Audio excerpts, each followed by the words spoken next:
right, now I'd like to pose the final question of the evening, and I'd like to start it off by thanking everyone who participated in this past week's mobilization. Thanks to what you've done with the LaRouche PAC as individuals, as groups, working toward winning this fight, we've gained a lot of political momentum. We've also advanced our fundraising goals as well.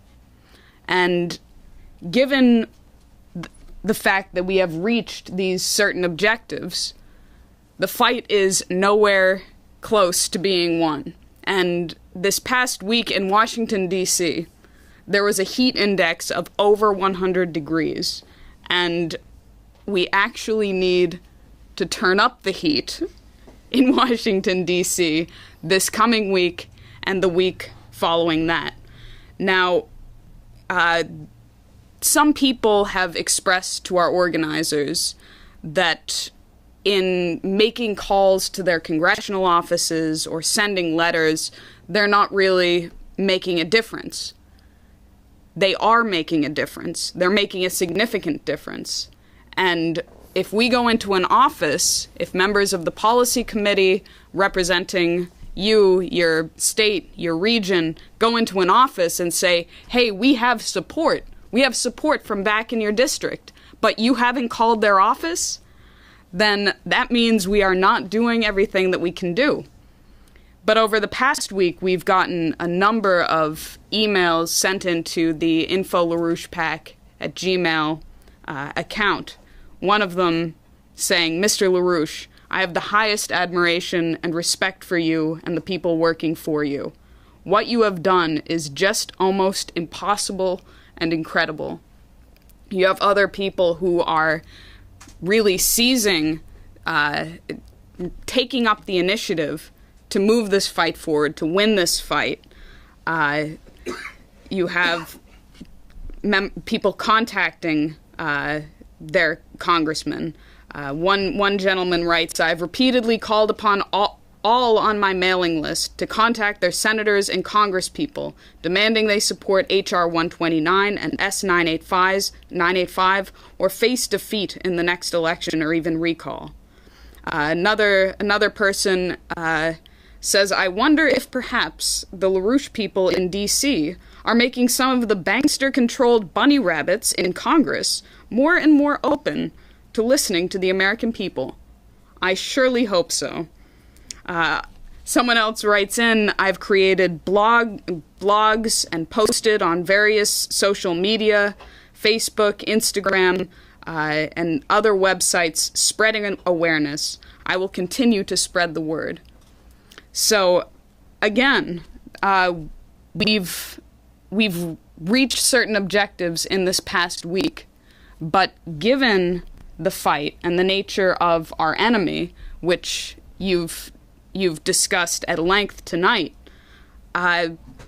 we still need to escalate. And any of the cynicism, the pessimism, the fear that people have expressed in the past, now is the time to crack the shell. So I'd like you to address what we're going to do this coming week. What does the escalation have to be? And I'll also mention that last night in a discussion with the policy committee, you said being in the United States as a citizen is the greatest advantage we can have right now.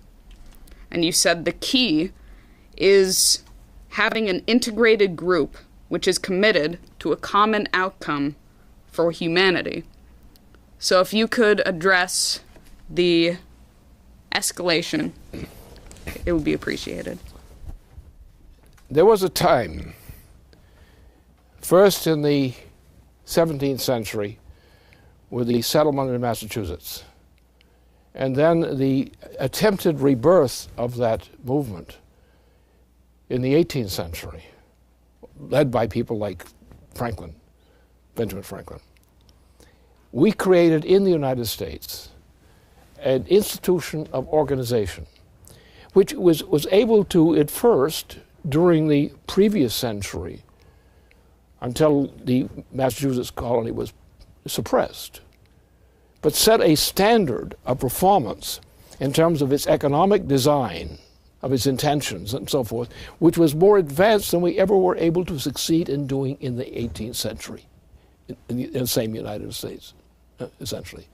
But in the United States, despite all the bums who the British managed to sneak in as influences, for example, we had the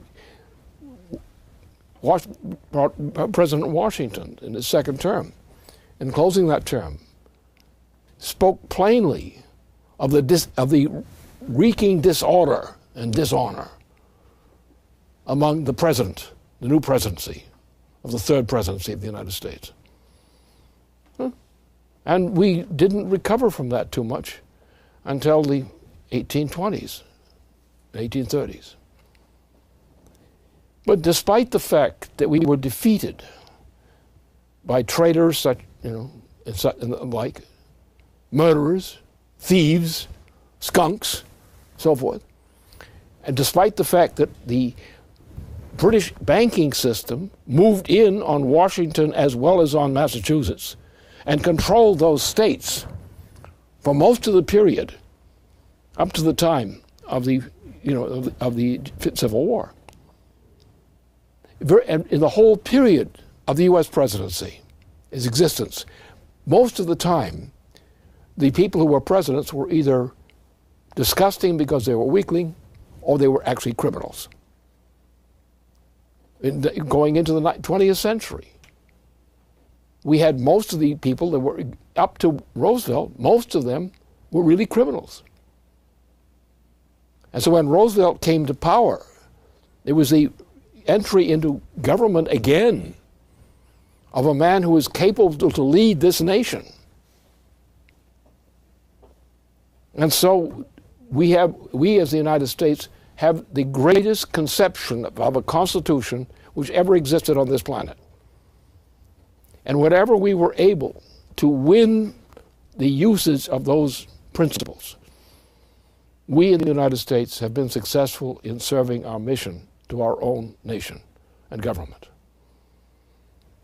And that's where we are now. We're a bunch of bums in this country now.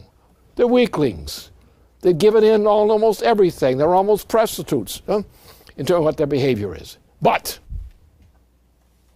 when push comes to shove, they're still patriots.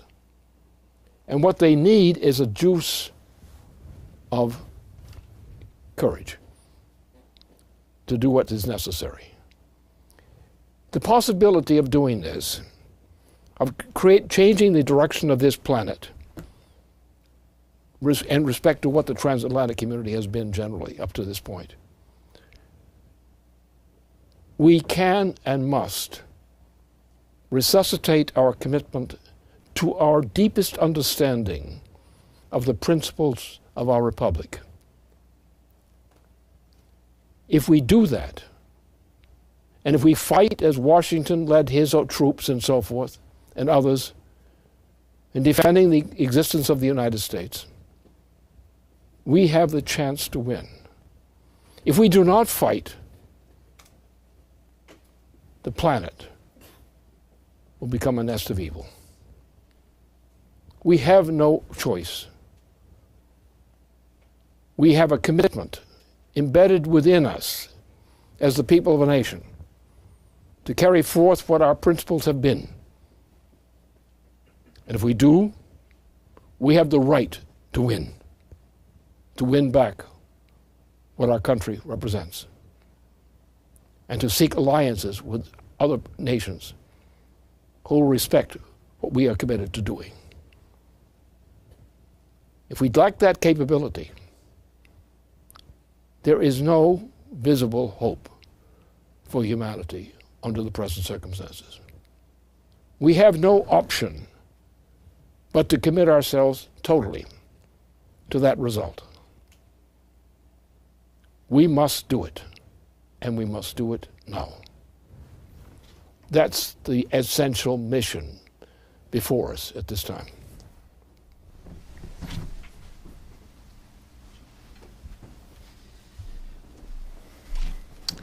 Thank you, Lynn. I think with those very clear marching orders, we're bringing this webcast to a close. So thank you, Lynn. Thank you, Matt and Leandra. Thank you for joining us. And thank you in advance for the phone calls you're going to make, the emails you're going to send, the bus you're going to take to Washington, D.C., and the contribution you're going to make via our website. Good night.